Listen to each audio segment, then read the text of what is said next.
Number 8 of high school football, and the playoff races are up for grabs. Tonight, it's a dance in the 5A District 10 as the Seminole Warhawks visit the Largo Packers. Hello, everybody. Eric Keaton alongside Lamar Thomas. Welcome back to the Catch 47 Game of the Week in LT.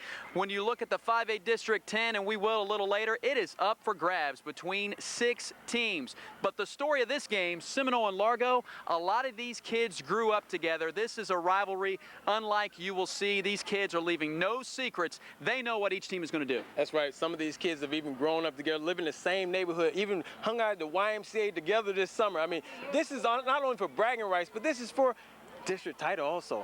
It's the winner of this game will play deep into November. Let's go ahead and talk about the visitors. Seminole Warhawks, the lead man, his name is Sam Roper. They're trying to get back to the playoffs since their glory years from 1999 to 2002. They have suffered back-to-back losses the last 2 seasons, non-district games, to the Packers last week. Everything rolling, especially the running game against East Lake. And a guy by the name of Lyndon Rouse will try to keep that running game going. They piled up more than 300 yards last week on the ground. Sorry to cut you off, Eric, but this kid is an all-around football player. You know, he can run, he can catch, and if he needs to run by you, he can do that. I tell you, when Coach described him, he used one word, and that was versatile. Let's talk about a kid up front and also a two-way player. He'll play center and also linebacker. When you think of linebackers from the Seminole Warhawks, you think of Joey Fab. You think of the big guy at Maryland, DeQuell Jackson. They hope Derek Ealing is built in that same mode. All right, 6'5", 250.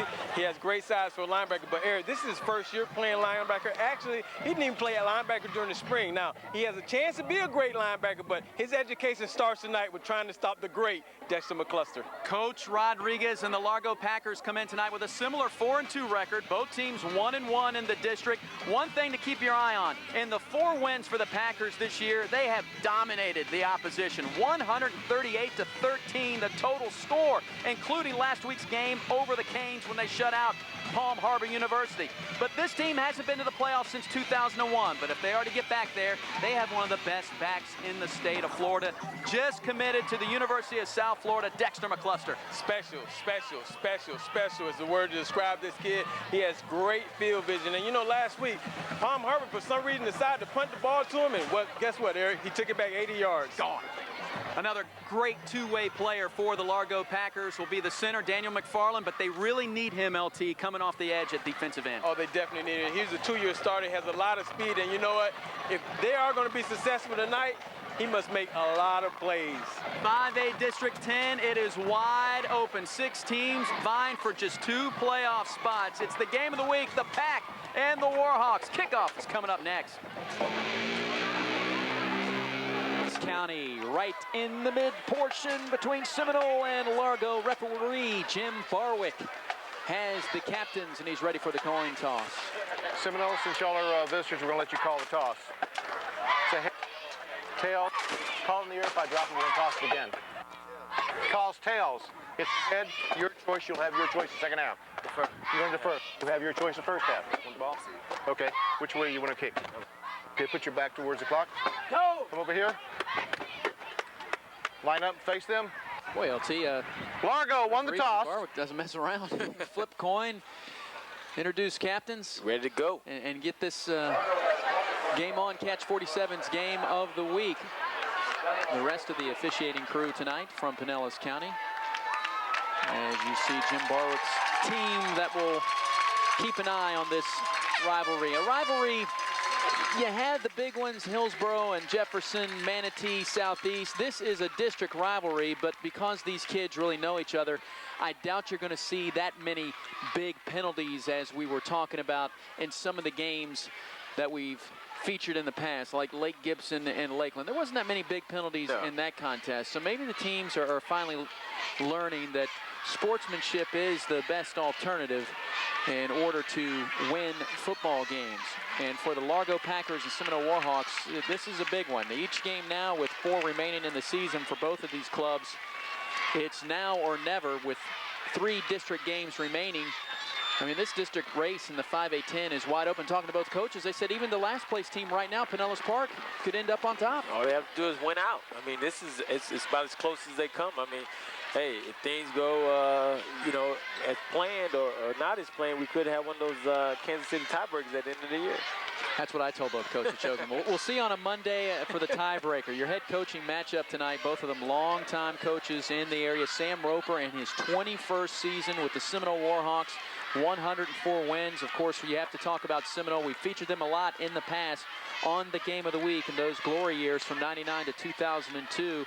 And Rick Rodriguez, a longtime assistant at Clearwater, a defensive coordinator with Coach Tom Bostic, now in his 6th season with the Largo Packers. And what he's done in 6 seasons, 39 wins and 20 defeats. The home of the Pack with a dangerous offense. You saw the numbers at the beginning of the game, what they've done in their 4 victories. And the Seminole Warhawks, both teams coming off wins as they look to take a leg up in the playoff race. It's games like this that have me saying, like the last couple of weeks, the playoffs are basically on now.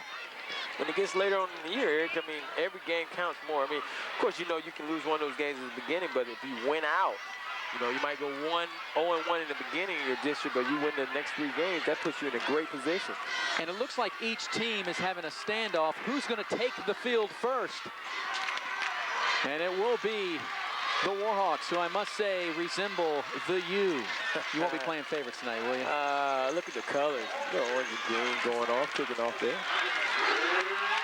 And here come the Packers.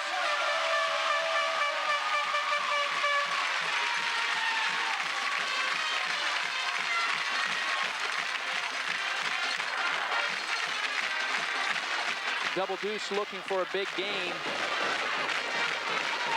especially coming off the big news this week that he has been the first commitment to the class of 2006 for the University of South Florida as Coach Levitt picks up an outstanding back. Of course, right now, the Bulls have another Pinellas County product, and Andre Hall, a Dixie Hollins Rebel, running up big numbers in Big East play, and they hope that Dexter McCluster one day can be just as good or better. Yeah, that's, you think about the history they've had. Otis Dixon, Clearwater product, and Pinellas County backs have served them well, so they're sticking with tradition. Well, I'm anxious to see this McCluster kid.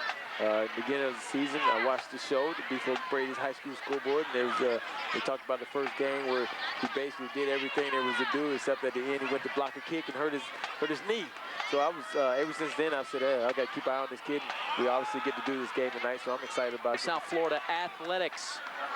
For more information on that, just go to our website at catch47.com. It keeps getting bigger and better right here on Catch 47, your all-sports station here in the Tampa Bay area. So ready to get this game underway. Will Seaver, a pretty good receiver to kick off. Back deep to receive is Terrence Jamison.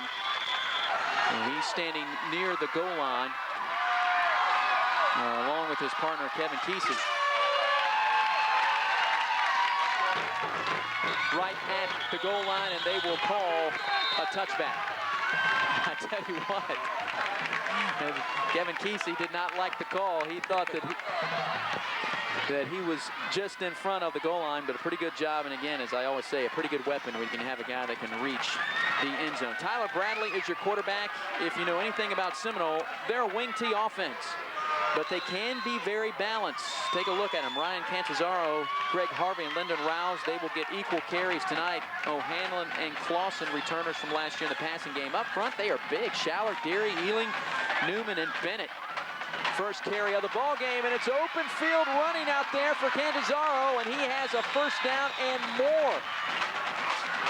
Out across the 40 to the 43-yard line, a pickup of 23, and that's a good start for the Warhawks against this Largo defense. Well, every time we do a wing T game, I always say it's very important for the defense to play assignment football.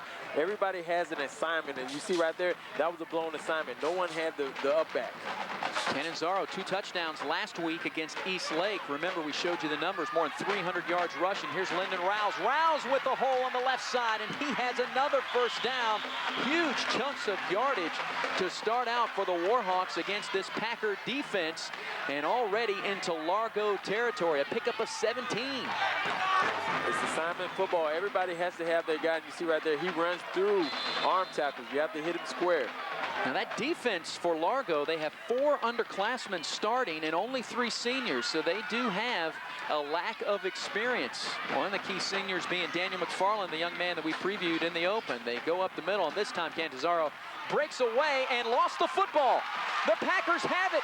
They have it at midfield. That's Derek Holt, a huge turnover, and now it's a fumble the other way. Seminole has it back as they strip it. And Seminole claims they have the ball at midfield as Holt lost it. 2 turnovers on 1 play. We haven't seen that all year. I haven't seen that in several years on the game of the week. Up the middle, breaks a good run here, but dude, watch those hands. Now he fumbles. It was kicked right to Holt. One of the big guys picks it up. Now watch the heads he played here. Just rips it out of his hands.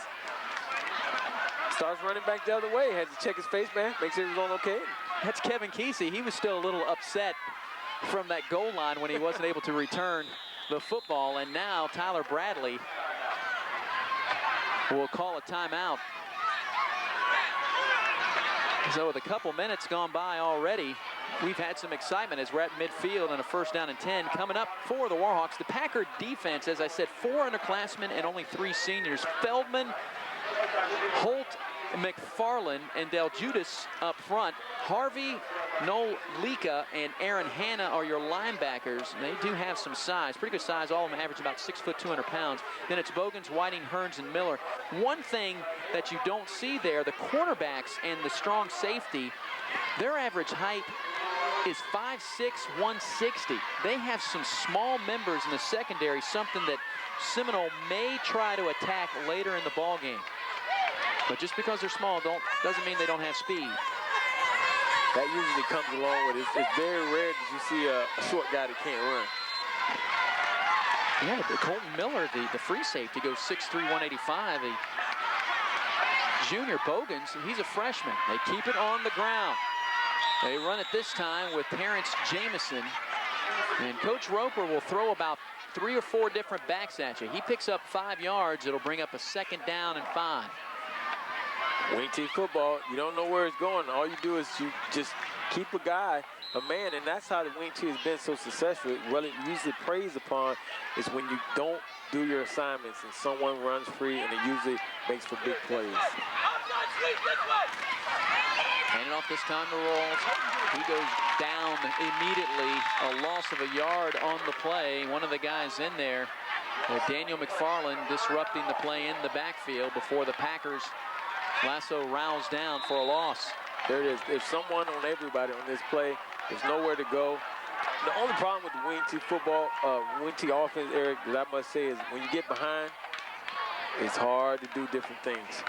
Brian Harvey, one of the 3 sophomores that start on defense, making that tackle. Rouse will get in motion. It's going to be a pass play. Bradley puts it up in the air. Had his man out there, nearly picked off by Des Whiting. And if he picks that off, it is 6-0 Packers. To his defense, Eric, because I can see what happened. Yeah, it looks like he was running wide open to catch this football, but watch at the end, the ball gets tipped. Right at the end, right there, it gets tipped, and that might have destroyed his concentration there for a second. Just tipped it off. It is a game of inches. They say that about baseball, but it really is as well in football. So they punt it away. Good looking punt. Chasing it away from Dexter McCluster. It was very high, and it doesn't travel very far, but it keeps it away from McCluster. He was standing around the 10. It goes out at the 25. Smart and choice. It is. If you kick it to him, it's probably going to be back at midfield. Smart choice.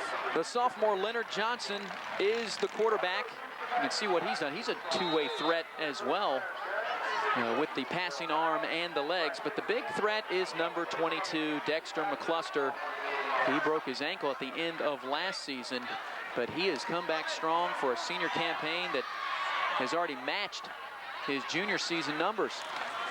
And he'll get it here. Just handing it off to him straight up the middle. Nothing fancy, but a good gain of about 7 yards across the 30 to the 33-yard line. It's Noel Lika and Dexter McCluster with Salvatore, Will Seaver, outstanding wide receiver. Brian Lowak is the tight end up front. These guys are just ginormous. Kyle Peters, a junior, 6'8", 275 at left tackle. And Solomon, McFarland, Barnett, and Dietz. Dietz goes 270, the junior. The only senior up front is the center. McCluster, left side, has a first down and more. Powerful running up to the 46-yard line. So a gain of 10 and a first down for Largo. You know, we talked to Coach Rodriguez in the before the game started. You know, all he could say was this kid is special. And he even compared him to Chris Rainey. You know, Chris Rainey can do a lot of things. This kid can do the same. Chris Rainey is a little bigger than him, but he says, hey, I'm telling you, this guy has more cuts than Chris Rainey. That's saying a lot. That's saying a lot. Because we've seen some crazy moves We've from seen number some 3. ankles broken. But I think what we're also seeing is McCluster probably will go between the tackles more in this offense. The defense for the Seminole Warhawks tonight with Antonio Patterson, Homechko, Calto, Mariani is out tonight, the defensive end. Look for Curtis Clausen to get some time in there. Rose, Ealing, and Brown are the linebackers. Rolls, Berrien, Lumpkin, and Joey Dowell. And 5 juniors on the Seminole Warhawk defense. And only a couple two-way players for both clubs. So both teams try not to have that depth problem we've seen with a couple of clubs this year. They'll run it wide. McCluster just trying to get to the outside, and he'll get pushed out of bounds as he crosses inside Warhawk territory. After a pickup of 1, he'll pick up about 4 on that play. They actually mark him out at the 50, so they'll give him 3. It'll be a 3rd down and 6 coming up for Largo at midfield. A little sweet play here. Wide receiver tried to do a good job of blocking, but they were able to string it out there and actually just push him out of bounds. I guess with a guy that fast, the sideline is definitely your friend. And look for the one-on-one coverage down here. Rouse matched up against number 21, Will Seaver. That's a great matchup. And Seaver's dad went to the University of Florida, except now the quarterback, Leonard Johnson, is going to roll out the opposite way. Has his man. It is complete to Brian Lowack, the tight end, for a first down at the 38-yard line. A pickup of 12 for the Pack, and a pretty good executed play. The tight end does an excellent job of sitting down on this rollout pattern right there. Good block. And the quarterback makes a throw, and Lowack just sits right there and makes a good catch. He was actually running across the field, but what he did, he clapped his hand, gave his quarterback a target, let his quarterback know that, hey, I'm open, I'm ready for the football, and it was a good throw and good completion there. That play made by Daniel McFarland, the center for the quarterback, Leonard Johnson, able to free open his sophomore quarterback so he could roll out and find his tight end. And now the Seminole Warhawks will jump off sides.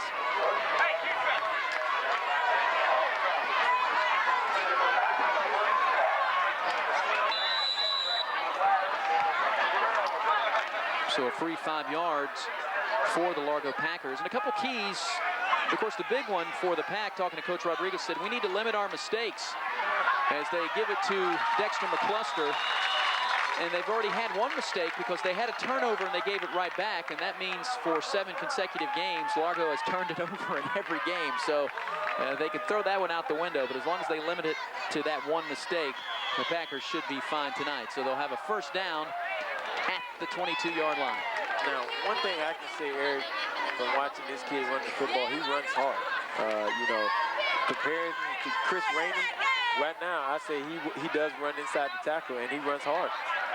He explodes through the hole, whether it's there or not. He's going to try to get through the smallest opening.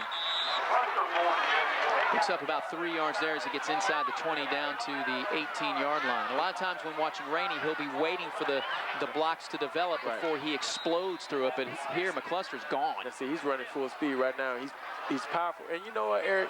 It's a good fit for South Florida because in that offense, get a smaller back like that to hide behind those big uglies. He can just explode through the hole and pick up a bunch of yards here and there. Pretty good average tonight. Of course, he came in averaging double figures on the season. And we're now at the midway point of the first quarter and a water break. And you can expect tonight's game, if both of these clubs have their running games going, tonight's game is going to fly by. Oh, yeah. You know, I love the passing attack, but you know, I'm sure they would love to put a feather in their cap. And, you know, that game, obviously that game, it means a lot to them because not only this crosstown rival, but, you know, hey, #1 team in the nation. And they haven't beaten them in a while. Remember last year when we did the game, they haven't won since they had Ray Lewis at linebacker. McCluster cuts it back up, and he will be taken down. Brian Lumpkin, the junior free safety, comes up and makes sure he sends him back. Only maybe a yard gained on that play. That's the way to stop a good back. You got to gang tackle him. You got to make him make cuts. You know, he's going to make a cut, and usually those good ones, they make that cut and they go. But if you can make him make a whole big bunch of cuts and make him think about where he's running the football, that's how you stop a good back. So it's 3rd down and 5 coming up for the Pack, as they've been converting 3rd downs for the majority of the season, about a 65% clip. They already converted 1. They're looking downfield, has a man out there, and it's incomplete off the hands of James Salvatore.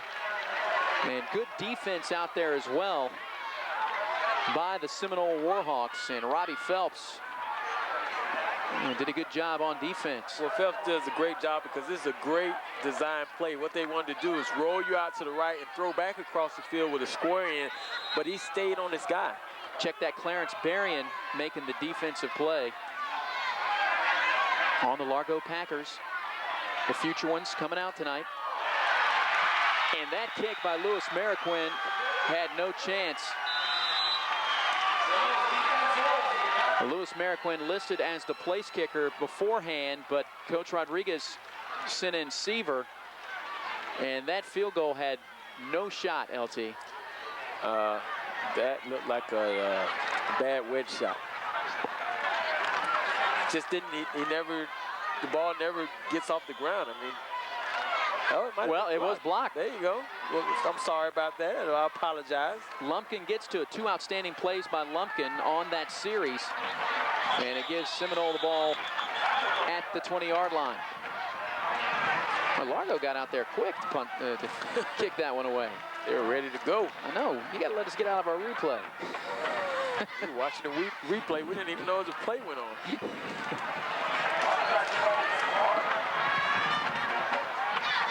So Largo jumps off sides, and that'll give a free 5 yards to the Seminole Warhawks.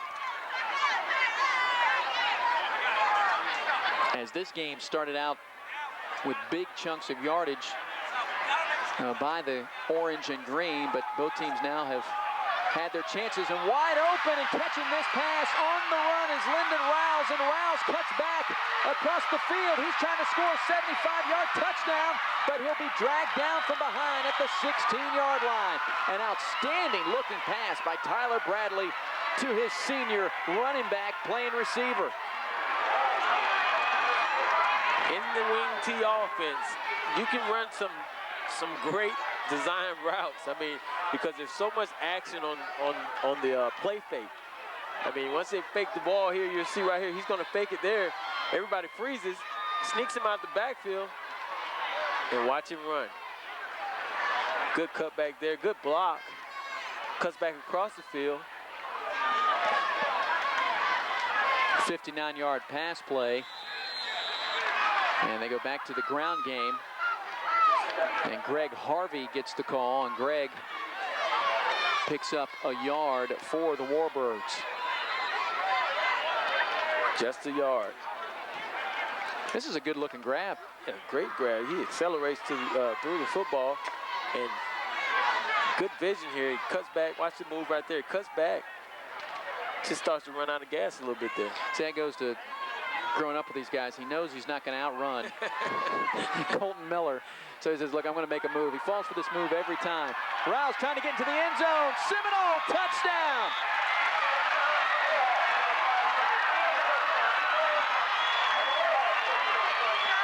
Two electrifying plays by Lyndon Rouse. A 59-yard pass play sets up this 15-yard touchdown run, and the Warhawks are on top. Give it to your guy. Give it to the guy we feature. It makes us like geniuses. We featured him in the pregame, and now he scores a touchdown.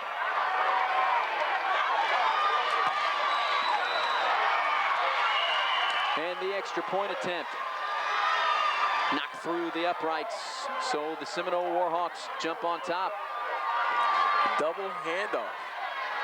Gets the defense flowing one way, they come back the other way. He does a good job of stretching out, getting over that goal line. And he's just cruising in here, Eric. He's not even running full speed. But you can tell if someone was in front of him, he could run him over. Good run there. 4 plays, 80 yards. Time of possession, 114. And all that was set up by the big pass play to Lyndon Rawls. And the block field goal attempt by Bryant Lumpkin. Oh, yeah. Forgot about that. After, of course, we weren't watching at the time. We were watching the replay. Coach Rodriguez, I guess the clock must have been running out on the play clock, so they had to rush him out there. Dexter McCluster will be waiting at the 6-yard line. Has a couple up men to join him. They'll probably get the football. That would be smart. That being Boatwright and also Leonard Johnson, his quarterback.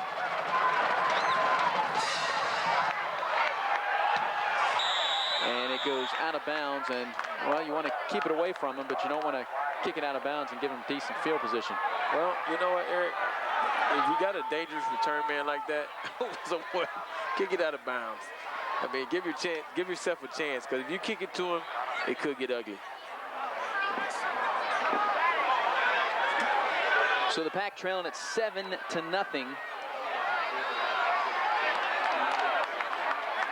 They want him to kick it again. Yeah, you get a choice, either to get it the field position or to have him kick it again. And we haven't seen many teams this year have him kick it over. With that dangerous of a return man, hey, bring him up a little bit. Just bring him up.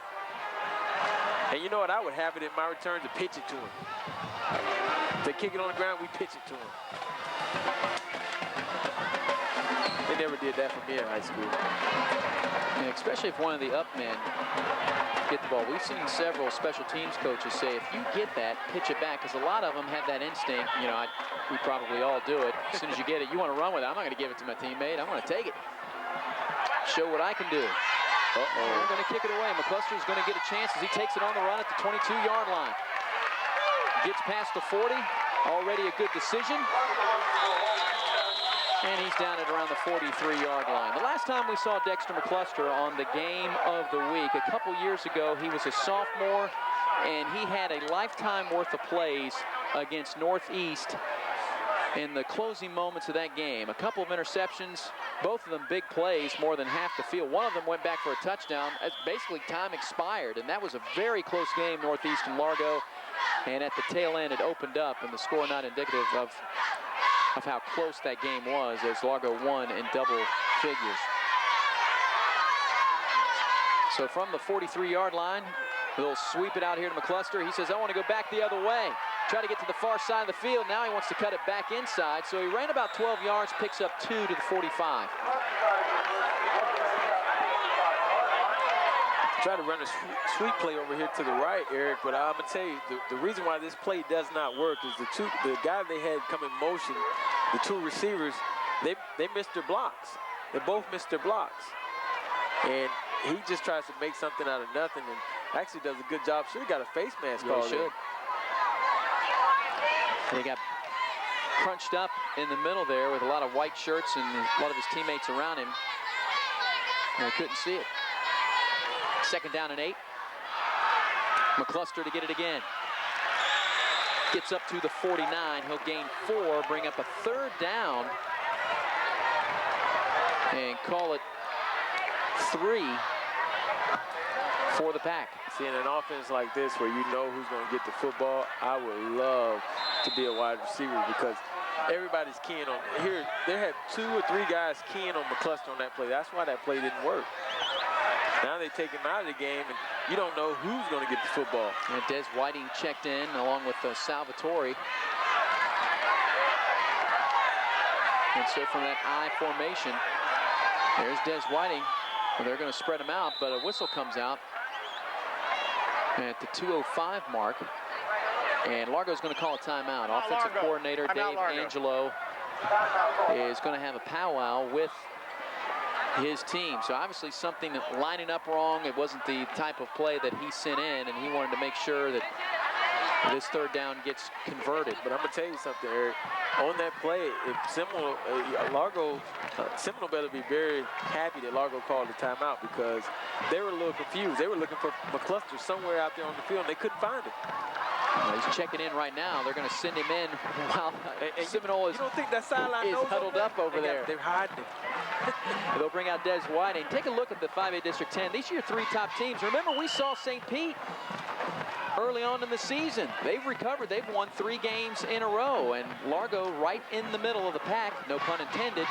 But this is still up for grabs. As we said, 6 teams. Pinellas Park can't count them out. And I think St. Pete, they've recovered from the cramps. I think they set the record that night for most guys taking out. And the quarterback and wide receiver have had a chance now to get in rhythm. Flag is down on the play. Ball is thrown complete at the 41-yard line. But I'm not sure if Brian Lowack didn't step out of bounds and then come back in and catch the ball. He did step out of bounds, and he came back in bounds. But nobody saw it except us. The referee had his back turned. You'll see right here. Watch him step out of bounds. Watch this.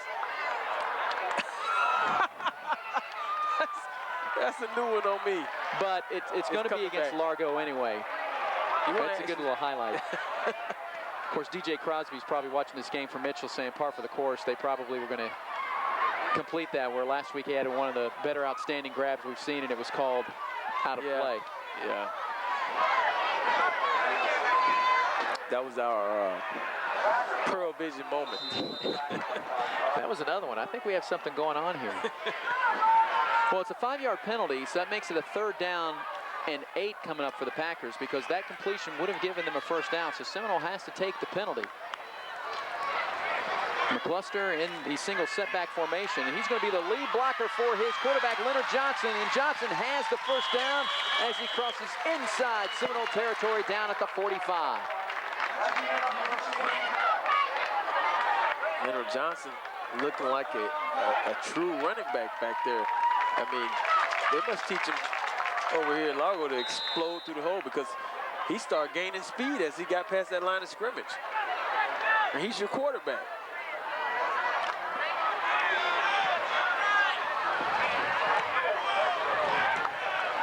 The 1st down and 10 for the blue and gold as we approach the final minute of this quarter. McCluster's gone. 45-yard touchdown, Largo Packers.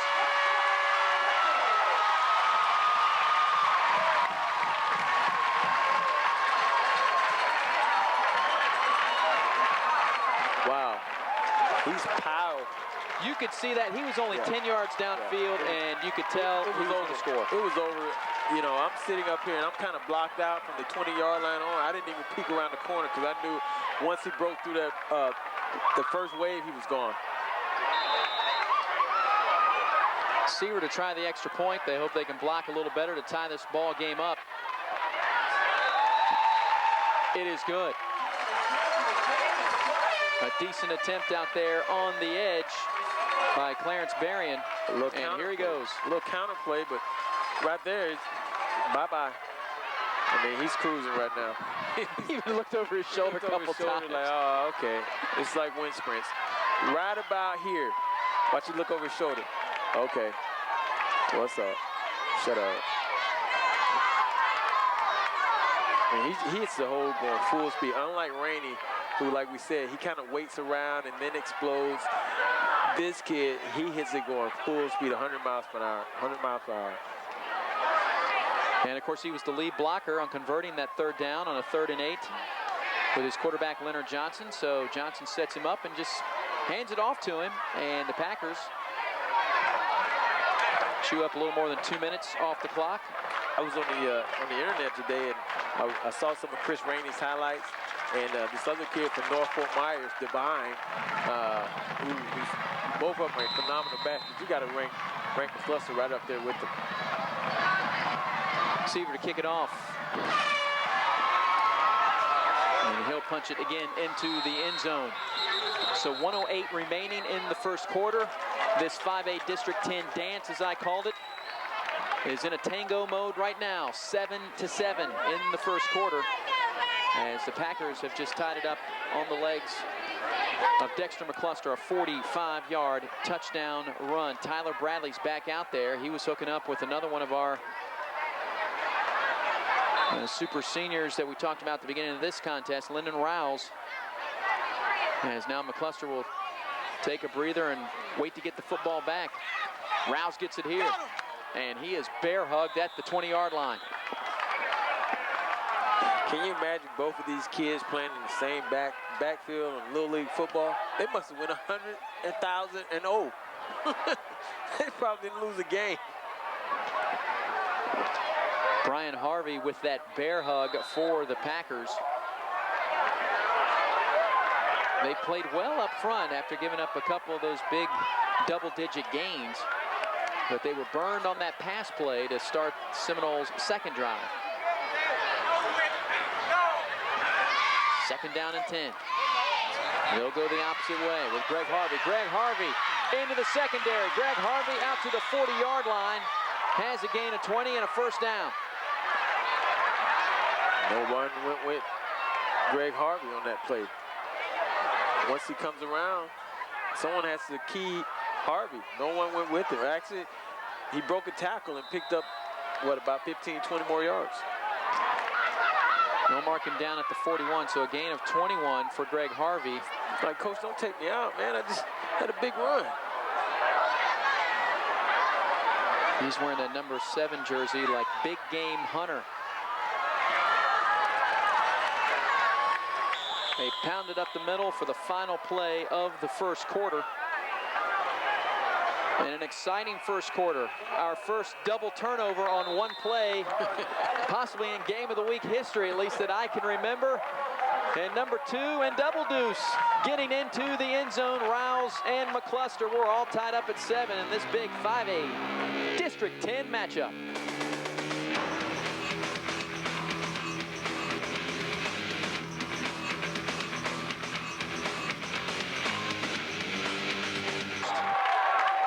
Getting an interception out there for Largo was Clay Skelsey, but the quarterback taking down Tyler Bradley, he might have been roughed up unless Daniel McFarland was held as he tried to pull down the quarterback. I think they're going to call intentional grounding. And it is intentional grounding. There's no one out there. Well, Skelsey's got to count for something. And again, as we talk about some of the kids that we featured at the top of this telecast, Daniel McFarland on cue gets in and harasses the quarterback. Also down. So that'll move the Warhawks back. A 10-yard penalty and a loss of down to the 32-yard line. So they have a third down and 18 coming up.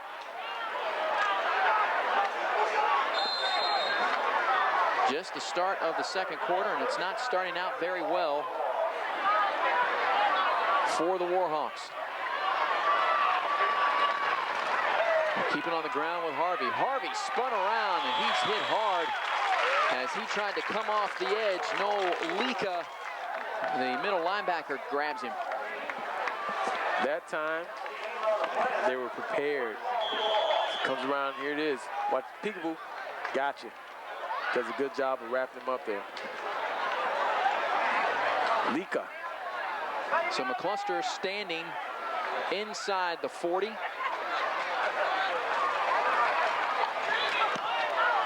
Uh-oh.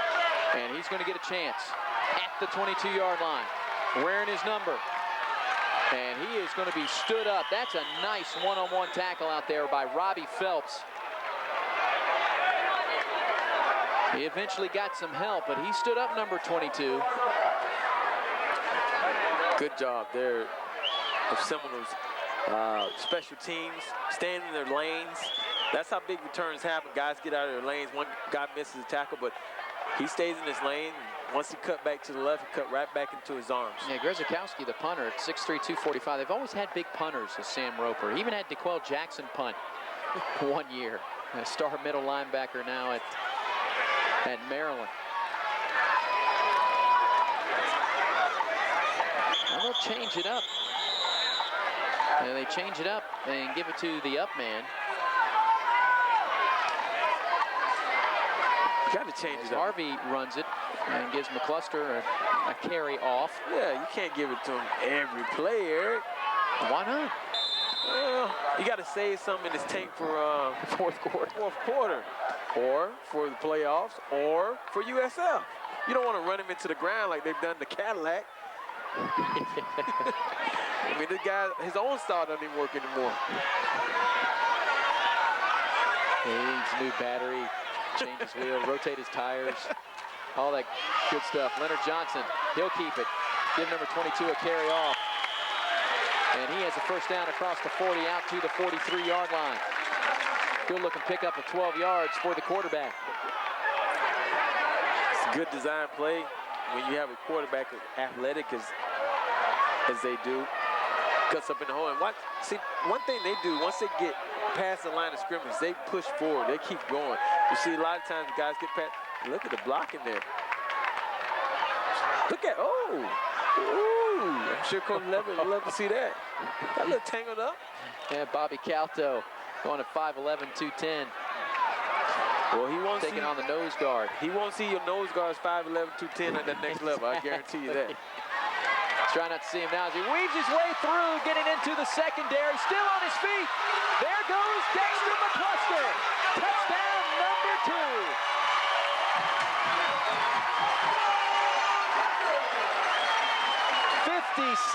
yards. His 2 big carries have equaled more than 100 yards tonight, and the fans love it.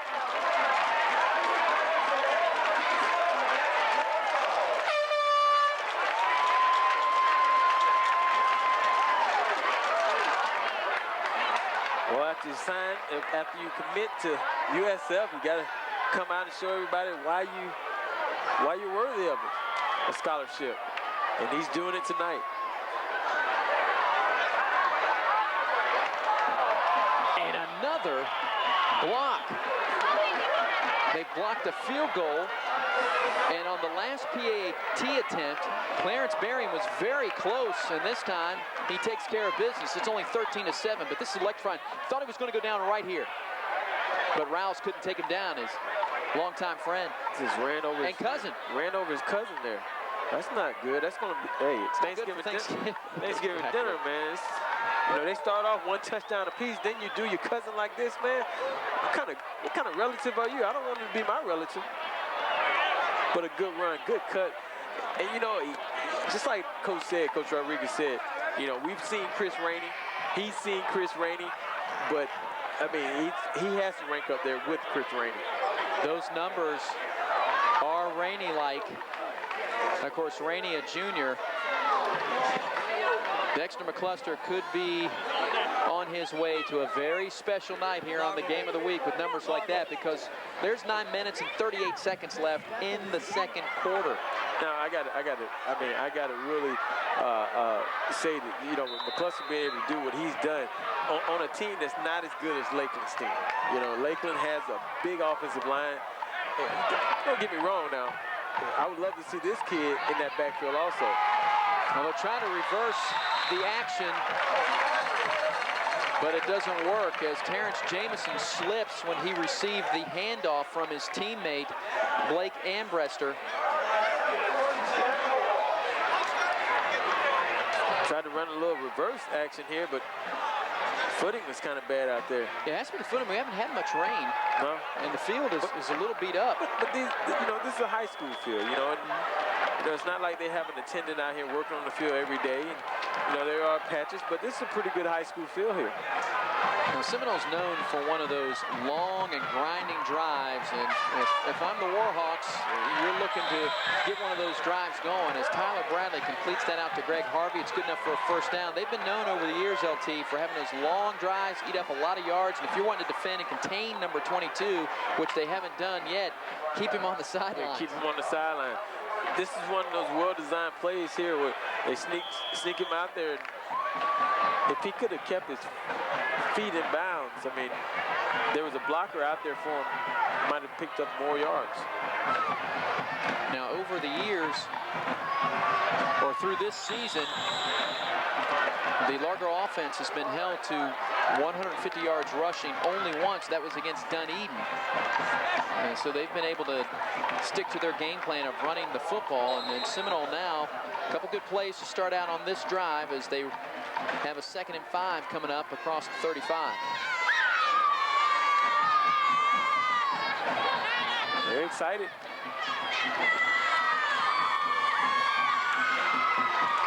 Well, they're getting ready to bring it down there with the cheerleaders. They try to run it inside, just getting back to the line of scrimmage. Might have lost a half a yard.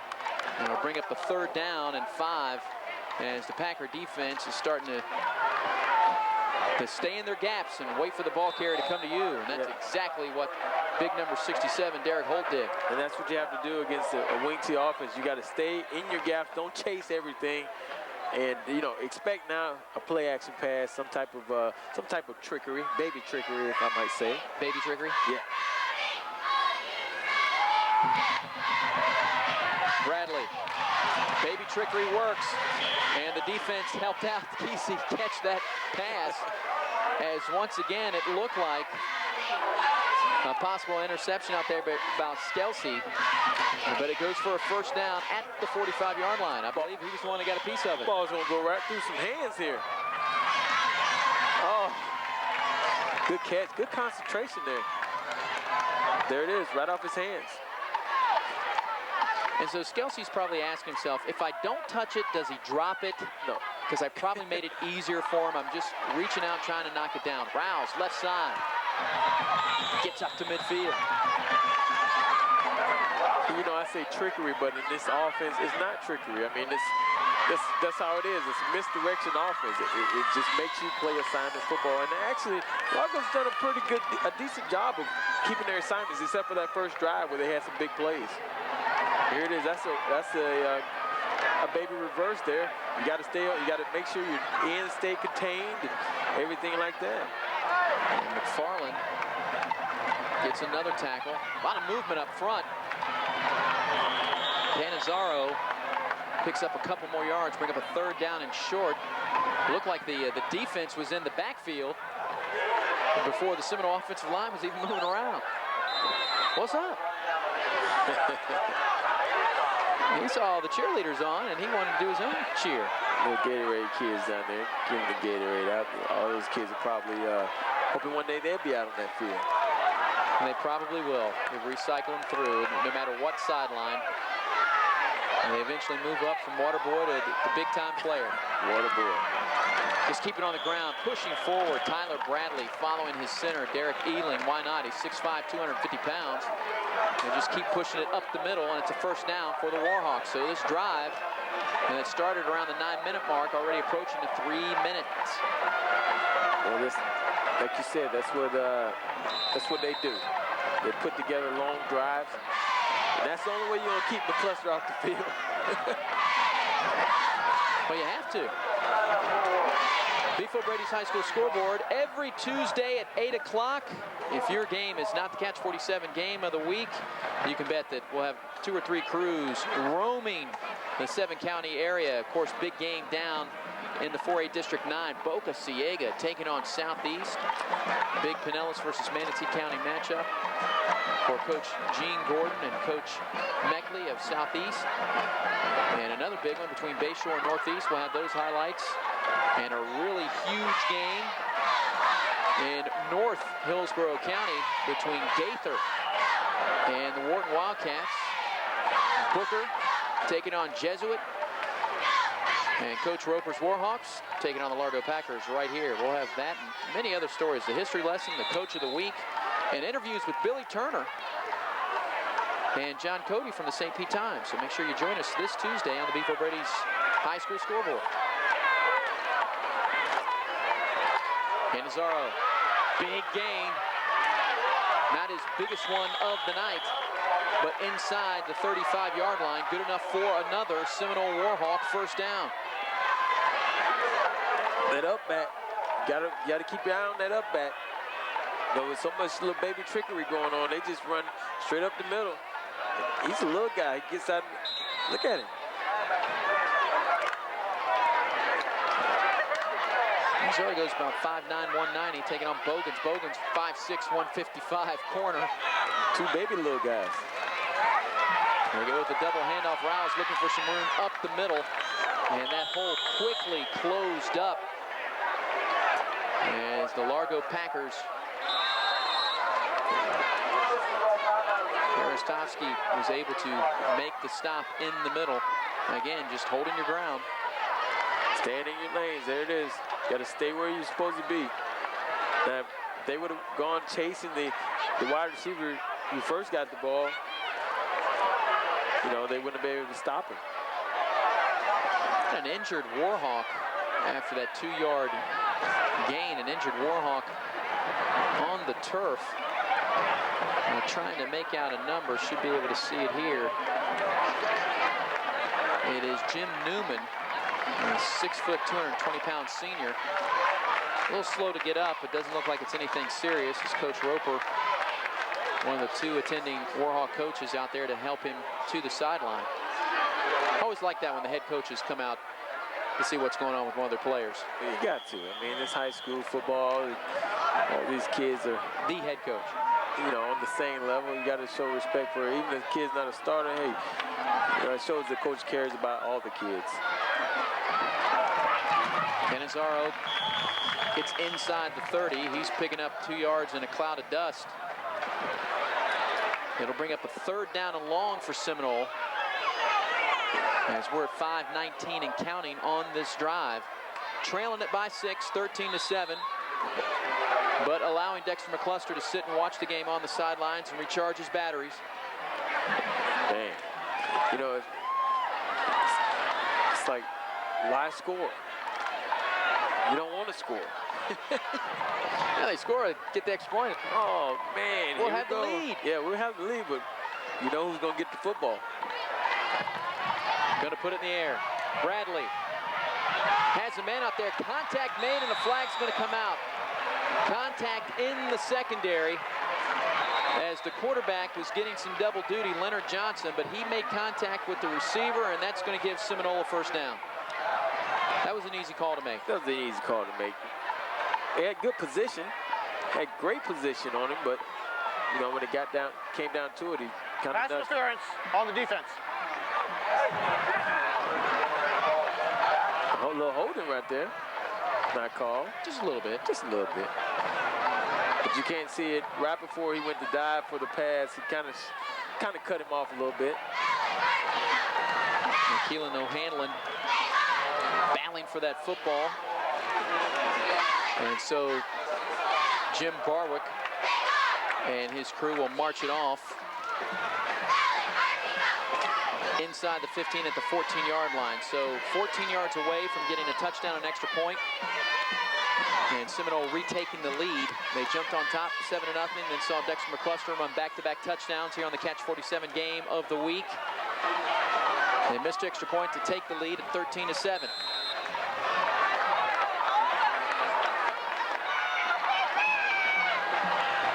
Rouse will go in motion. Bradley will give it to Canizaro. Gets upended, maybe a half a yard, as the pile surges forward. One guy who's been on just about every tackle, number 27, Greg Harvey, really flying to the football. He stays in his lane right here. Oh, good job. Also Derek Holt. Derek Holt, of course, involved in that double turnover to start the game. Might be one of our top plays, one of our high fives on the Beef Brady's High School scoreboard, just because of the change of possession. Right side, Jamison. Jamison trying to turn that corner. Gets close to inside the 5-yard line. And at the 4 is where Seminole can pick up a 1st down. So a 3rd down coming up. It doesn't look like they had the 1st down to make it a 1st and goal, but they're very close. Yeah, he has to make a decision where he wants to cut in or cut out, and does a good job of faking someone out and getting a couple more yards. Or Colton Miller, the big free safety, can come over and throw him out of bounds. So it's resting on the 5-yard line, a little more than a yard.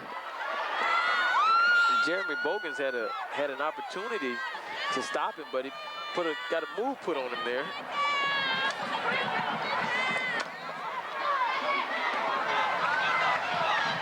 Three Warhawk backfield as they're a yard away. They'll give it to Rouse. Rouse cutting inside, and he is hit down low. Looks like he fell forward enough to pick up a first down. It would be a 1st and goal for Seminole. The looks of the spot from our advantage, looking on the field, he should have the first down, but I believe just to be safe, Jim Barwick is going to call out the sticks. Yeah, this drive approaching the 6-minute mark. Yeah, McCluster's been sitting on the sideline for a while now. Started at 9:39, 3:54 left before halftime now. Yeah, this drive, it's a long drive here, Eric. I mean, this drive started at, you said the drive started at 9:34. You said the drive started at 9:39 and it's now midnight. Close to it. The Packers defense will be on the field for the 13th play of this drive. Of course, aided by a couple of good 3rd down conversions and also a penalty that kept the drive alive. 1st and goal for Seminole. Well, let's keep it up the middle to Tyler Bradley. Bradley following his big center, and the football got loose. And Leonard Johnson has it.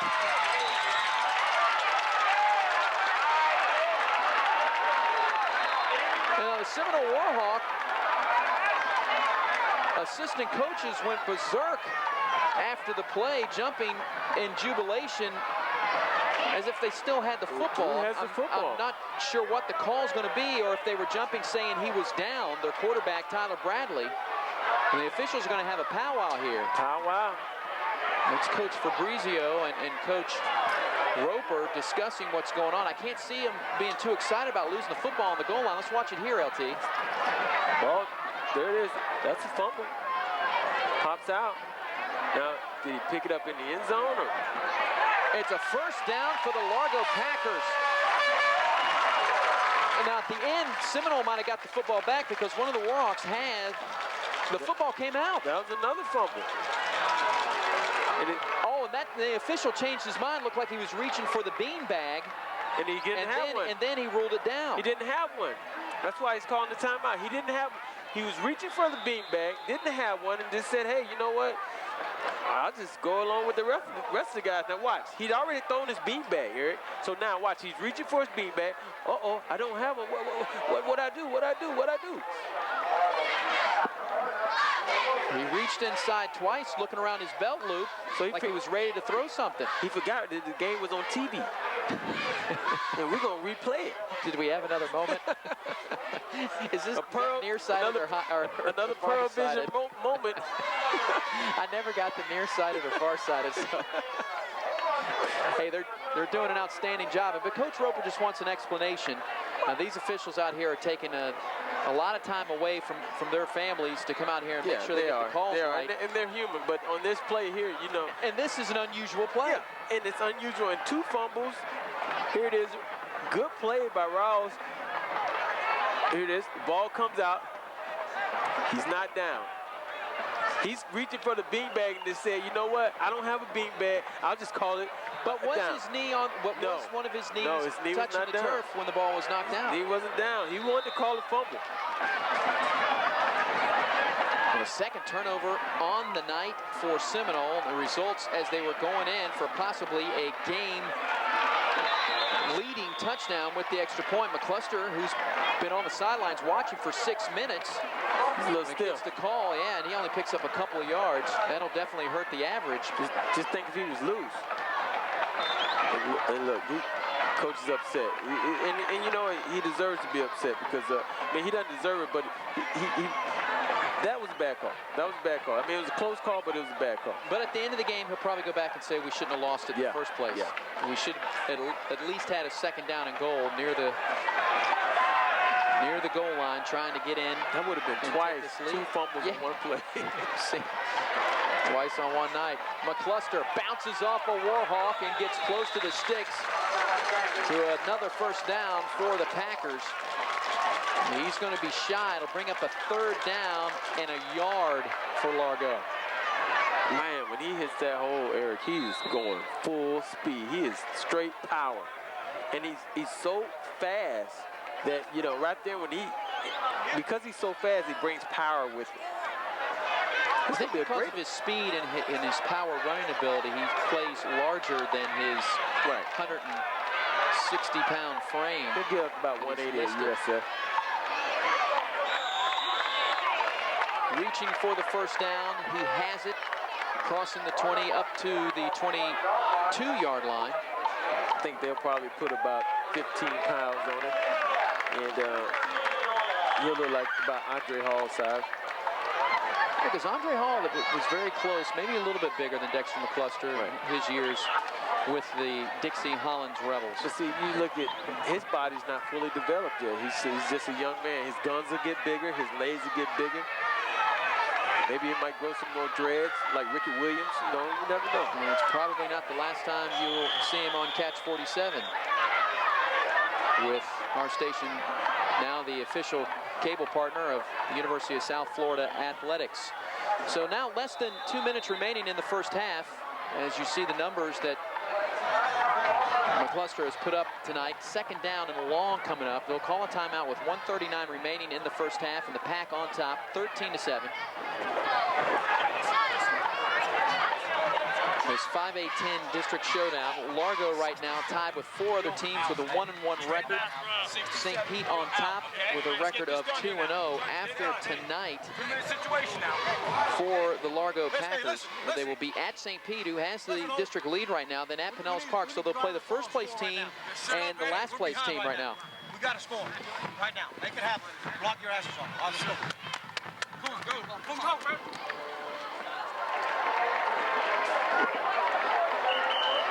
One of the big guys up front, instructed to do their job.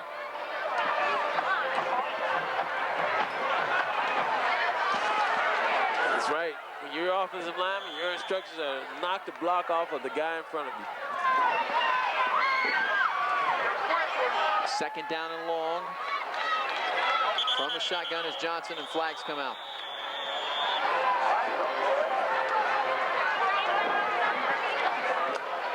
And make sure you don't have an offensive penalty, too. Dead ball, false start on the offense. Remains second down. The receiver got a little anxious. That was Salvatore, got a little anxious. James Salvatore. You know, as a receiver, you hate to do that because you're so far from the football, but he's trying to make a play. He knew his number was getting called, too. I left her a cheerleading uniform at home. I think she might be alumni or something. It might be alumni night. Second down and 13 for Leonard Johnson and the Pack. Going to put it in the air. Looking McCluster's way. No, looking to go downfield. And Seaver makes an outstanding grab. Did he get 1 foot in? He did at the 46-yard line.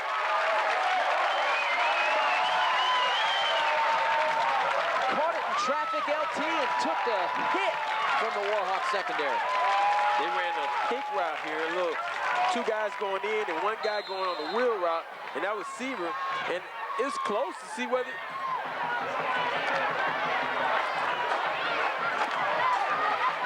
they called him in, so you got to go with what they called it, especially right in front of Largo's bench. So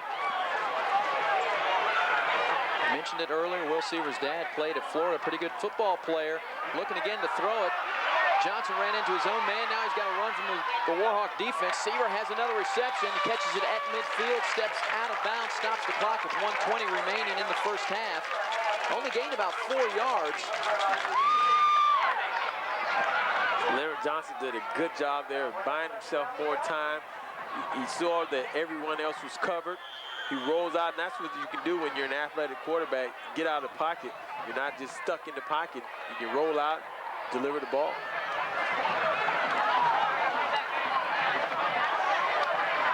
Second down and a long 6 coming up for Johnson and Largo.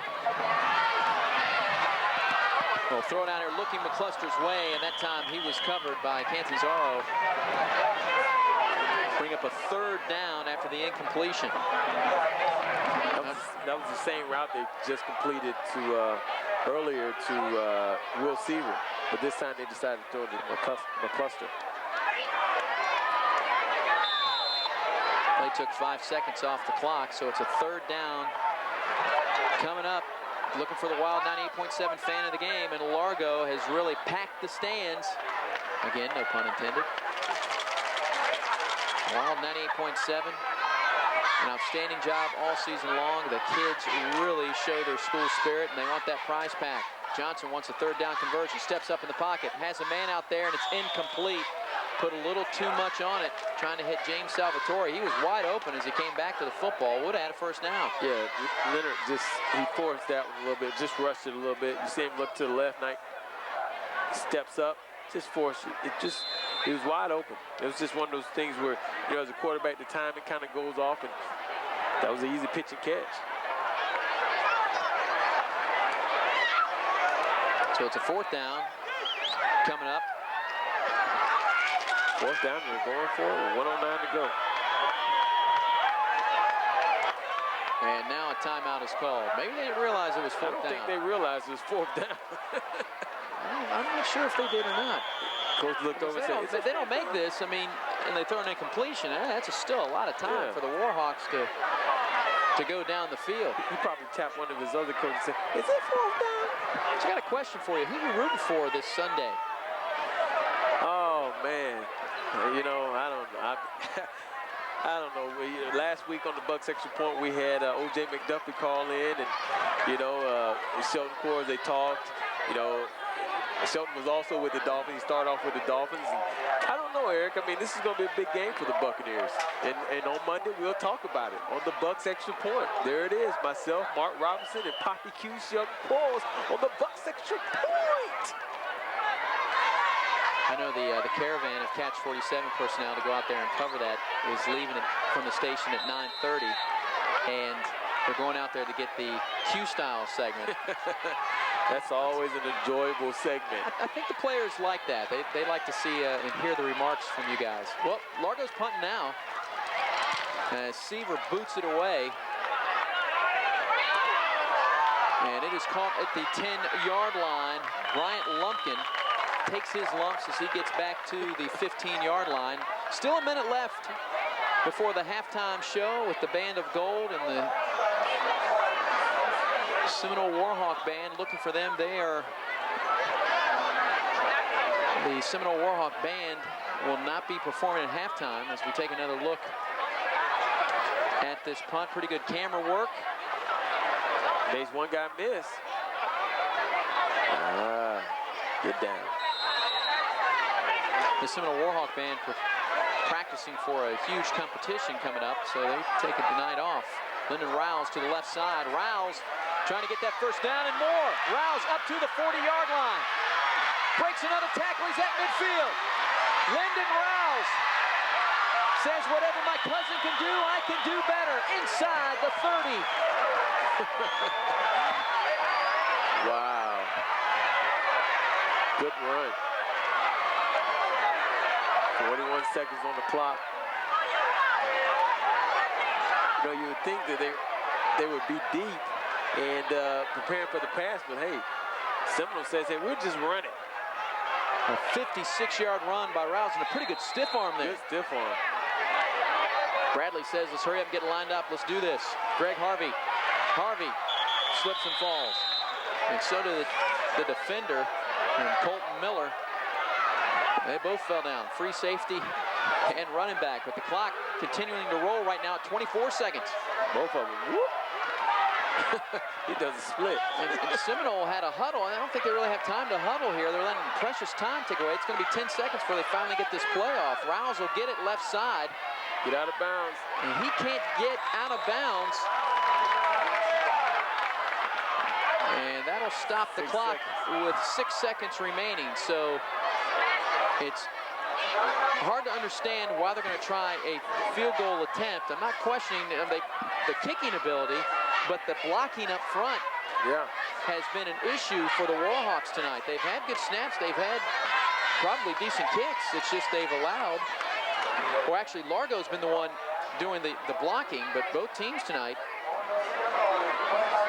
And And, you know, maybe they having issues with special teams on field goals. Maybe they ran it to the left hash. Maybe they feel like kicker might be better from the left hand. Seminoles had some outstanding kickers over the year. They have an outstanding soccer program. It was actually Largo having the kicking issues when they missed the extra point. They're leading 13-7, but after giving up that long run to Rouse, they can call this a victory if they can at least hold. And Clarence Berrien, Tim Forsman, if he can make this kick, the hold from the 29, it will be a 39-yard attempt. Looks like it has the distance, and it is no good. As time expires in the first half, Tim Forsman misses a 39-yard field goal. But what a show in the first half by the two cousins. Number 2 and number 22 just pushed it to the left. We're at the end of the first 24 minutes of play here on the Catch 47 game of the week. It's a 13-7 lead, Largo on top.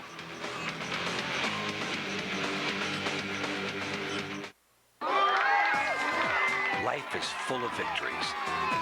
They come in all shapes. It had the Largo Packers on top by 6, and it started off with one of the more weirder plays that I've seen in my 8 years of broadcasting the game of the week. The double turnover on the game's opening possession. Fumble, now once again, fumble. And here it is, he checks his face, man, picks up the yardage. Seminole fumbled the football, and they got it right back thanks to the play of Kevin Kesey. And Largo's next possession, as they would hold Seminole, they would try a long field goal, and it was blocked as Will Seaver had it blocked by Justin Lumpkin. And then it was the London Rouse show, had a big pass play, it set up his own 15-yard touchdown. And that he just cruised. That big pass play that was 2 plays before that was huge. Made it 7-0, but his cousin Dexter McCluster comes right back 45 yards quickly into the end zone. Extra point ties it up at 7. Touchdown. He's gone just that quick. And gone here, his second touchdown of the night in the second quarter. 57 yards, almost looked like he got stopped here, but this is power football. Oh, it's power. Powered his cousin into the ground. He just ran over his cousin. It's going to be a long winter and summer. But a missed extra point made it 13-7 as another blocked and good special teams play by the Seminole Warhawks. Then they get down to the goal line, that long drive of about 6 minutes, and they fumble the ball. Tyler Bradley going into the end zone fumbles it before he crosses the goal line, and it looks like another double turnover, but this call doesn't go back to Seminole. Largo maintained possession and could not run out the clock. Seminole got the football back, tried a 39-yard field goal. They missed it, had the distance, it was pushed to the left. And so that's our score, 13-7. And much like what we expected, a lot of running the football, but Seminole and Largo have shown they can throw it when need to. Well, they both can throw the football, but at the same time, you look at these stats and nothing really stands out. I mean, it's just the fact that you got to put it somewhere in there. You got to put the back in there. Cluster. And if not for the one turnover, who knows? Maybe Seminole is on top of this ball game. But as of right now, this 5A-10 district playoff contest will decide who plays in November. It's a 13-7 lead. Largo on top. Stay with us. Second half coming up. The second half, as Tim Forsman ready to kick it away for the Warhawks. Unfortunately for the green and orange fans, they missed a 39-yard field goal to end the first half after Lyndon Rouse got them into scoring position. Dexter McCluster says, I'm in scoring position right now, waiting for the kick at the 5-yard line. They did punt to him earlier.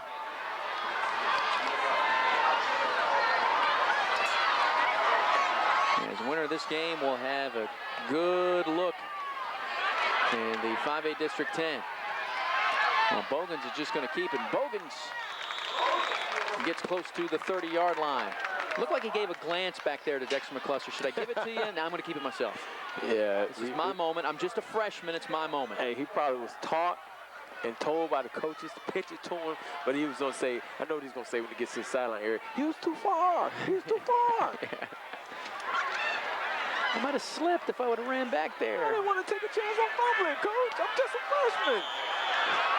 I don't listen. I'm a freshman. I got an excuse. I didn't hear you. Almost 12 yards to carry for Dexter McCluster, and he's only touched the ball 14 times. Of course, a couple of those were more than 100 yards.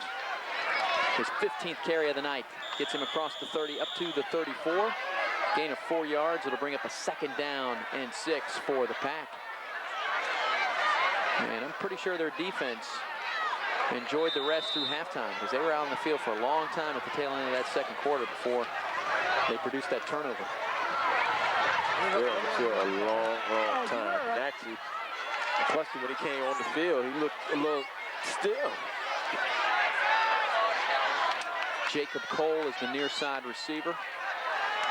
He'll run the option to the near side, and a great one-on-one tackle by Lumpkin all over McCluster. Probably McCluster's first carry of the night where he gets sent backwards, actually back to the 29-yard line. That was a great tackle by Lumpkin. Comes up here, squares his body. He knows he's going to try to put a fake on him and says, hey, what do you think my name is? Willie Lump?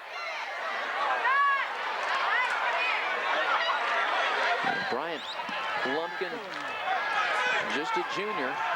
He's been playing an exceptional safety game tonight, squeezing up toward the line of scrimmage. So it is a passing situation now for Leonard Johnson as McCluster will line up with a trip formation. And it's a quarterback draw, running again. Leonard Johnson, he's had some success at this play tonight, but not now as the defense bottles him up at around the 35-yard line. Punting situation coming up for Largo as the Warhawk defense stands its ground, and they can thank Lumpkin, number 9, for that takedown of McCluster in the backfield on 2nd down. And you knew this was coming. This is one of their bread and butter plays when you have a quarterback who can run like this. It's just like having another running back in the backfield. Oh, a little aggressive play there at the end of that. Very fortunate Seminole was on that one. Joey Dow a little too aggressive there. Coach Rodriguez said that sometimes that's happened to Dexter McCluster, but not his quarterback, Leonard Johnson, this season. Well, Lumpkin will take it on a hop at the 20-yard line, and he has a pretty good punt return now after it didn't start out so well. He's got double digits. Coach Rodriguez told us before the game, he's told the officials to watch out. McCluster sometimes is a targeted guy, and on that time, Leonard Johnson looked to have the target.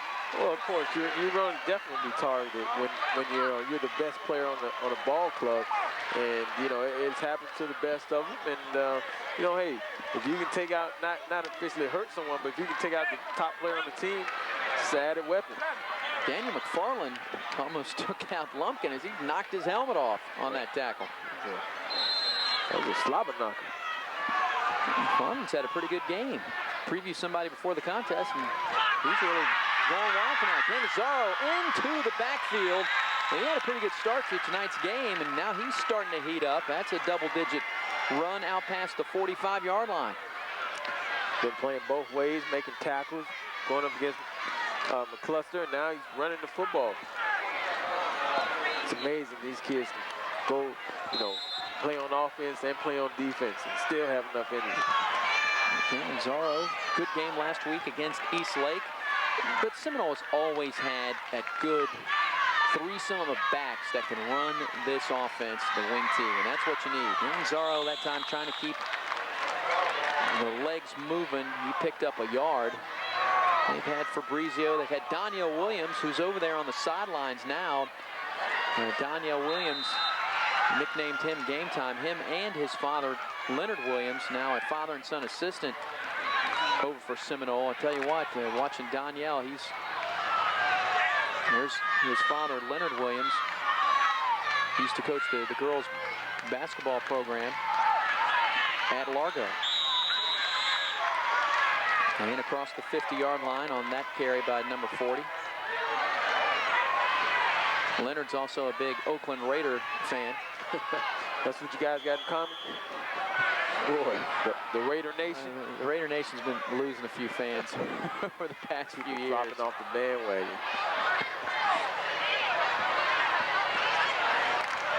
Third down and 6 coming up for Seminole. Remember, they want to get back to those long drives. They had a good one going, and at the end of the first half, they weren't able to punch it in. And Harvey in motion. Bradley going to put it in the air. Bradley has a man. It's complete. Will be a first down. Trying to break away. Yards after the catch, and really popped from behind by Travis Feldman is the wide receiver, Keelan O'Hanlon. And Feldman just a sophomore at 6'1", 209, really clobbered him from behind. Takes a hit here. Anytime you turn back into the line, I mean, they're coming. And you know, he does a good job of holding on to the football. I've seen many receivers fumble that. At the 38-yard line, Seminole does a nice job of converting. There's too much movement for Seminole before. And now the beanbag comes out. It looks like a loose football. Seminole says they still have it, but a flag will move the Warhawks back 5 yards. And this play is going to be blown dead anyway. Little shift on the offense. Of course, in the Arena Football League, it would have been perfect. Decent movement. You're allowed to do that, but not allowed to look on your left side right there.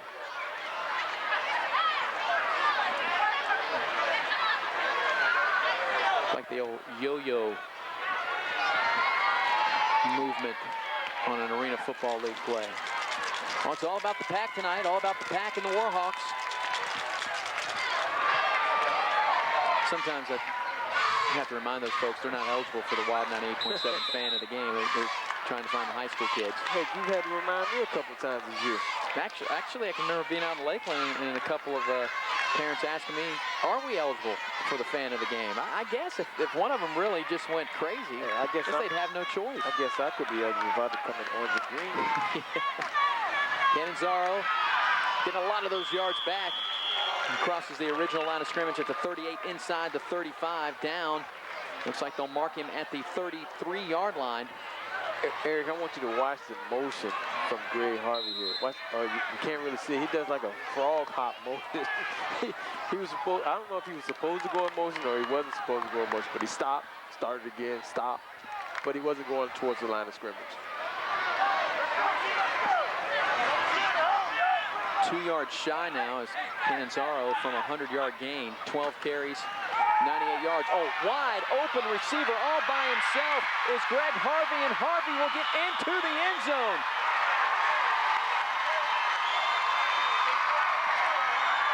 That was a broken coverage by the Largo Packers as Tyler Bradley hooks up with Greg Harvey for the touchdown, and they're an extra point away from Seminole taking the lead. That looks similar to the play early in the game with Lyndon Riles caught, where they fake it and roll out to that side and they just throw it to the guy going straight up the field.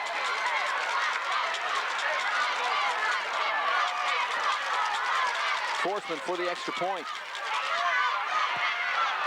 It's a 14-13 ball game. After a 33-yard touchdown pass from Tyler Bradley to Greg Harvey.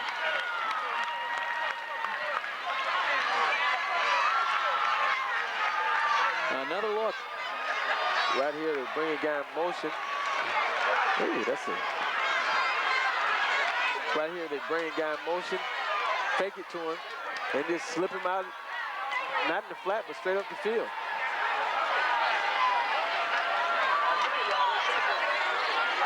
He's excited. Yeah, Greg Harvey probably knew he was going to score because he was so wide open. Those are the passes that, and LT, you probably know from experience, like, please don't drop it, please don't drop it, please don't drop it. I'd rather have two guys around me than, because the expectations aren't really there, but when you're by yourself, that's what you've done all your life. You're supposed to catch the football. It's scary. Even for the quarterback, because you're like, oh my gosh, look how wide open he is. And sometimes, like Bradley, you might throw it behind him a little bit, but he was so wide open and had no defenders around him and gave him enough time to adjust and eventually run into the end zone. Well, you only get nervous if you like Trent Dilfer or somebody like that. Guys wide open. I haven't said anything, but I've noticed you bring up his name a lot. I got a couple of dislocated fingers because of Trent. And I'm sure Brooks and the rest of those guys feel a little cheated because all he had to do was just throw the ball away or take sacks, and they have championship here in the old orange. Let it go, let it go. Oh, Bogans gets back up with it, but he was down on the ground when he had the football right at the goal line. I think we got some beginning referees out here tonight. Well, he should be down. Seminole saying he should be down at the 1 yard line. They call it now. And the referee consults with a member from one of his crew. Coach Roper is just livid right now. He's like, this is a gimme call. This is easy.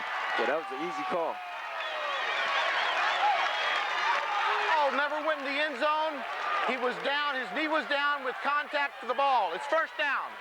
But good job by Jim Barwick to consult with his team and get the call right. I think they were watching a little baseball this last weekend. But hey. Well, Coach Rodriguez calls a timeout and says, man, this is a situation that you go back to the freshman, Jeremy Bogans, maybe a little indecisive about should I catch it, should I let it go into the end zone? It was a line drive kick, and it did its job. McCluster was right there. And he was hoping it went into the end zone, but once he saw it didn't go into the end zone, I really think he lost his footing there. I think he went to pick it up. He saw it wasn't in the end zone, and he tried to, get on it and pick it up, but he slipped. This game has definitely had some drama. Next week, you can expect the drama to continue here on the Catch 47 Game of the Week. Kathleen visiting the Manatee Hurricanes. It's next Friday, as it's a good Polk County versus Manatee County matchup. Kathleen entering tonight's week number 8 matchups undefeated. And I tell you what, some people have probably looked at our schedule, seen the scores of the game on the Catch47.com website and said, man, I don't know about some of those games being the game of the week. We've had 2 overtimes and the #1 team in the nation. And now as we get closer to the end of the year, these games get even more important, as this game will help decide who plays in November in the 5A District 10, as Largo decides just to run it out there in a power formation as they move it out to the 5-yard line, bring up a 2nd down and 6 coming up for the Packers. This is a huge opportunity for Seminole to get a big stop here against Coach Rodriguez's team and get some field position.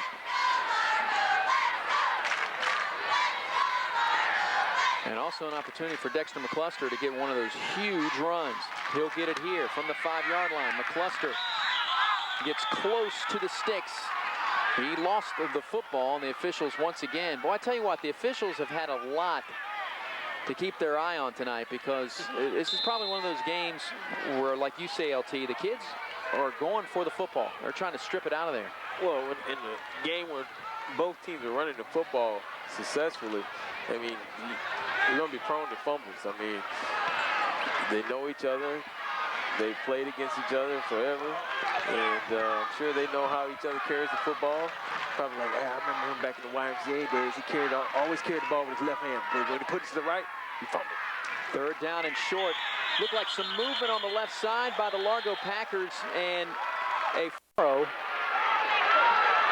Now over 100 yards on the night, as he rushes for 8, bringing up a 2nd down and 2. He's inside Largo territory.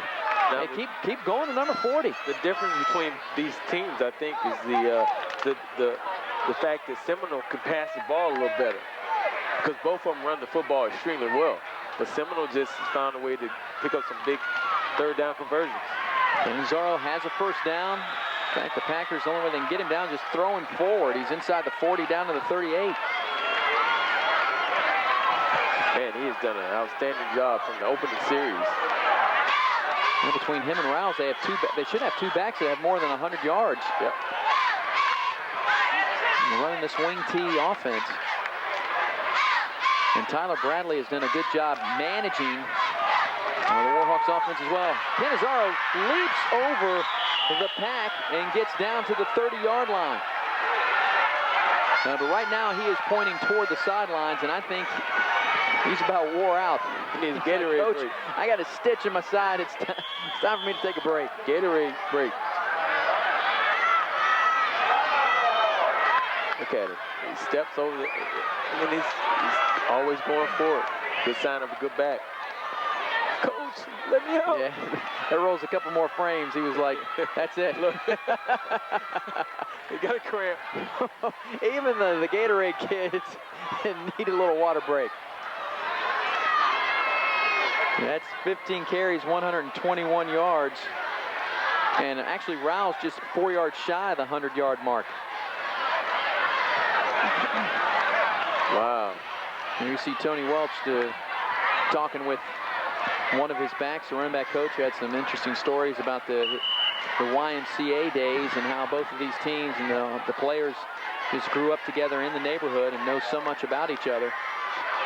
And right now, the Largo Packer defense needs to find out something on how to stop the Warhawk offense. Besides that one turnover, they haven't really stopped them. Well, Canizaro is so tired over there, he couldn't even give a high five. Second down and short. Harvey gets the call. He scored the last touchdown, and with him flopping over the pile like that, he should fall forward for another Seminole first down with 3 minutes left in the third quarter and a 14-13 Warhawk lead. I'll tell you one thing Seminole can't do with that offense is just wear you down, because they have ball control offense. And you know, third down, they know they're going to tell you, hey, we're going to try to roll out and pass. We can't get it first, second, third down, we're going to roll out and pass. And we're going to try to pick it up. The Warbirds up front doing their job tonight. Greg Harvey up the middle. Looked like he was going down, but still manages to scurry for about 5 more yards. Somehow he found a little peephole to run through. And it's guys like Damian Bennett at 6'3", 230, just a junior. They have 3 juniors up front there, with Justin Deary being the smallest. Breaking at the left guard. Breaking arm tackles in there.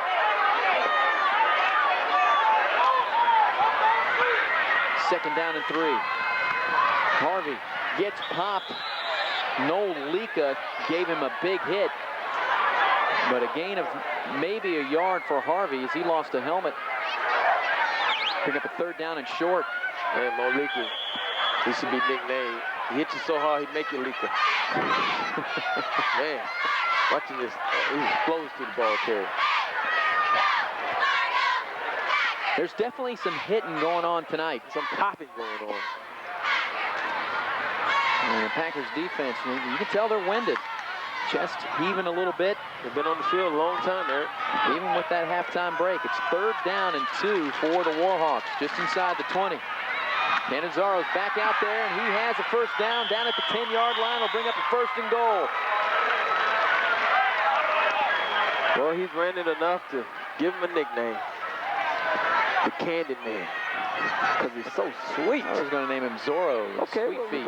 Sweet feet. I like sweet feet. Sweet feet on the carry. Look at him. Woo! Or Zorro, because he sliced him up tonight. That's right.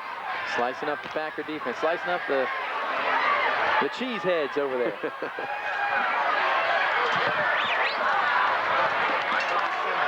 And another Packer being helped off. That's Jim Newman. I believe he was hurt earlier. Warhawks on the move, trying to extend that 1-point lead. Canizaro looking like the A-train now with that number 40 as he gets inside the 5 down to the 3-yard line. Listening for some of those whistles. What about Baby Train? Baby Train. We've had the Baby Train yet? We've had some of those over the years. Actually, I think it was the Baby Diesel. Like for Riggins. Canizaro, flag comes out. Canizaro says he's in the end zone. Seminole has a touchdown, but it's coming back. Another illegal shift by the Warhawks, and that'll back them up to the 8-yard line. They've had the football a long time. That defense has been out there a long time. So those patented drives, I can remember one game against Northeast. On the offense, replay second down. During the big district games against Northeast, I can remember Seminole almost having it the entire second half last week. And they were doing the same thing to East Lake. So it's a second down and goal, back them up to the 8-yard line. Lyndon Rouse gets the call, left side. Rouse trying to carry Packers into the end zone. Touchdown, Warhawks.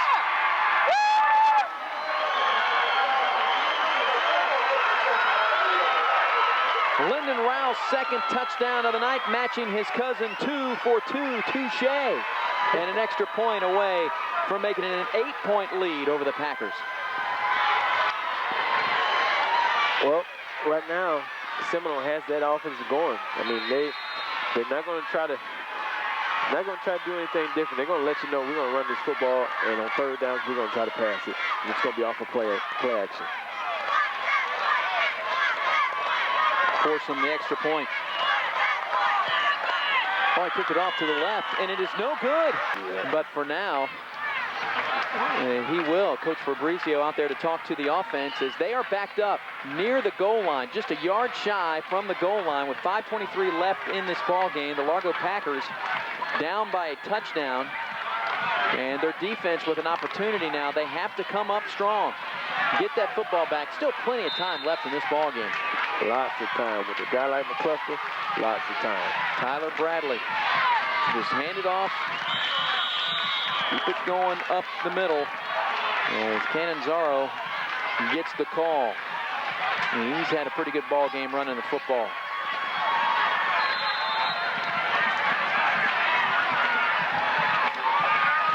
And the big guys up front for Seminole. They must be pumped up and maybe eyeing that clock, but they're less than 5 minutes away from improving to 5-2. Canonzaro goes up the middle again, gets flipped over near the 10-yard line. He's still about a yard shy of the first down. It'll bring up a third down and very short. I see you, Sweet Pete. Zorro slashing up the defense. And that was a big hole, Eric. That hole was so big. I mean, you could have run up that hole. Spanky could have run up that hole. Slow. Spanky. Big Spanky, our cameraman down there. He could have made it through that hole. 19 carries, 147 yards for Canonzaro. Gets it again. Will have the first down. And you can hear some cat calls from some of the Packer fans down here. I know you're giving a look over the edge here. Yeah, getting a little rowdy over here. And remember that statistic that I showed at the beginning of the ball game in the 4 victories for Largo, outscoring the opposition 138-13. Well, they've given up 20 points here tonight. It's not boding well for the hometown fans. And you know what? Seminole's not in any rush to get to that line of scrimmage. Taking their time out of the huddle. Less than 4 minutes remaining in the ball game. Number 40, the workhorse here. And his job, pick up some yards, but also hold on to that leather. I see you, baby train. Let's give it to your workhorse. Your baby train. Call him the engineer or the caboose or something. The C-train. The engineer is nice, Eric. I like the engineer because he's engineered some drives. I mean, he's not the quarterback, but he's on the sidelines now, and with him on the sidelines, you know, that carry goes to the line of scrimmage, and that is it. Bringing up a third down and calling a long 5 for Seminole. So now the Largo Packer defense, they can hear the defensive cat calls. So the cheers from the sidelines, they get a stop here. And they'll put that offense back out on the football field. Question is, will Tyler Bradley possibly put the football in the air? They keep it on the ground, and the Largo Packer defense holds. A minimal gain, and it'll force a 4th down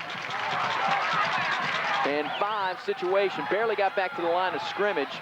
It looked like he might have got a yard, so it's a punting situation coming up with that clock moving. By the time Largo gets the football back, there'll be less than 2 minutes remaining. do you punt it to him? Do you punt it to him? They will not punt it to him. There's no way they can, which means it's still going to be pretty good field position for Largo. They're going to have it at around the 50-yard line. There's Akowski to punt it away. They're just looking for a good snap. Clean punt. Rush is on. And McCluster will get it at the 43. Here goes Dexter McCluster trying to win it on a punt return. Dexter McCluster is going to score!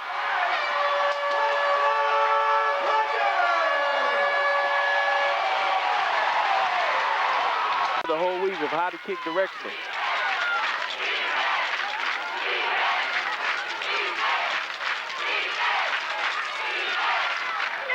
Harvey gets the call.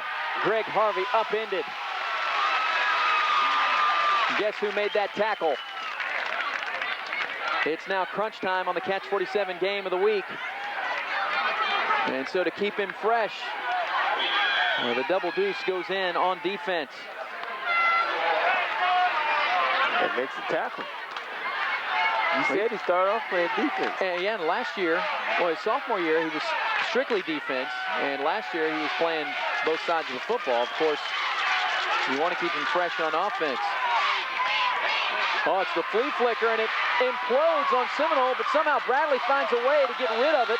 And that should be an incomplete pass. Canonzaro went to pitch it back to his quarterback, but there was a Largo Packer in his face, and he couldn't do it. Actually, he had a back in his face. The Largo Packer was looking at the quarterback and didn't know where the ball was. You could see how open this receiver was running down the field. Oh, it was his own man. Oh, my goodness. He was so wide open. He was 2-3 steps behind every Largo defender. 59 seconds left in the ball game. So Coach Roper, and it's third down. And they're trying to pull it out. The old it's third down. Flicker play. It's third down. And if you try to pass, it becomes fourth down. And when fourth down, you got to punt the football. What do you do? And remember Largo's timeout situation. They burned too early. They don't have a lot to play with. Bradley's going to put it in the air, looking to go deep to Rouse, and Rouse almost makes the reception. And if he would have caught it, he would have been gone as two Largo Packer defenders ran into each other. One being Colton Miller, the free safety, who, in my opinion, has played an outstanding ball game. He was gone. He catches this, it is over. They might have tripped him a little bit before the ball got there, but didn't call it. Fourth down. Same time.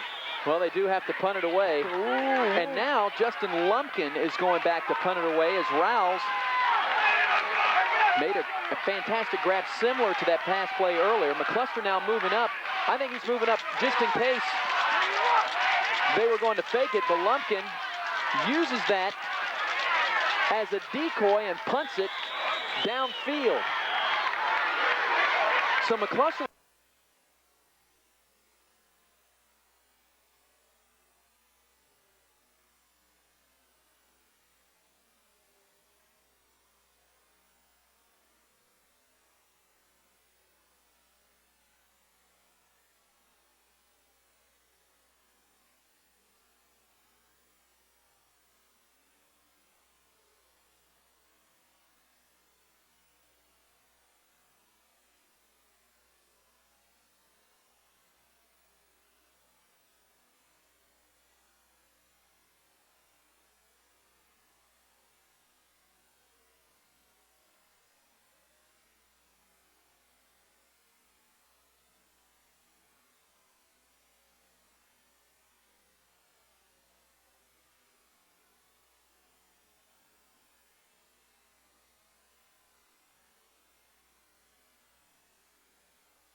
but it looked like they were ready to call the play dead.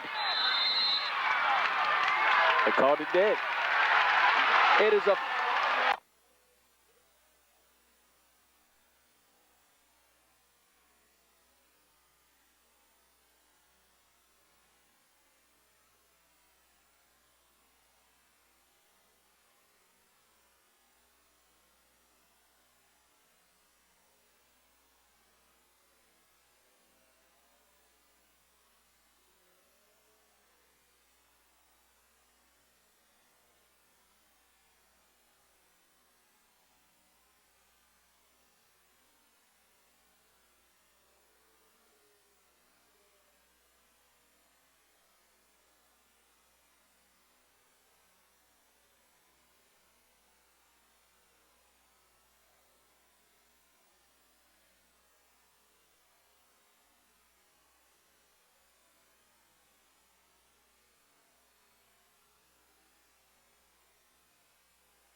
Seminole.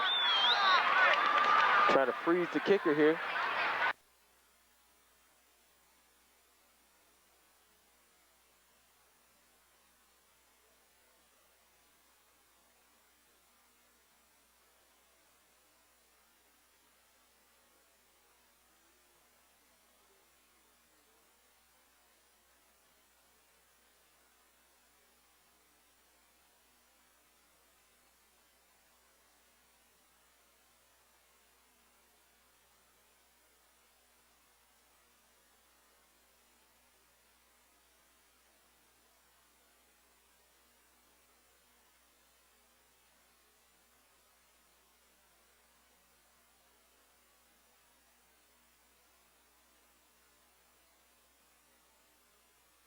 And I think they backed up an extra yard. Earlier it looked like they were going to line up and hold it on the 20. Now it looks like the 21.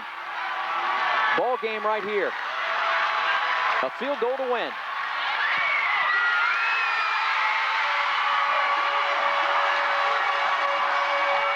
Also in Pinellas, another rivalry. Seminole travels to Largo. Both teams check in at 4-2. Seminole putting the pressure on the 35-yard touchdown pass, and this will turn into a tight one. It comes down to a Largo field goal, and Largo goes to 5-2. Largo with the victory at 23-20.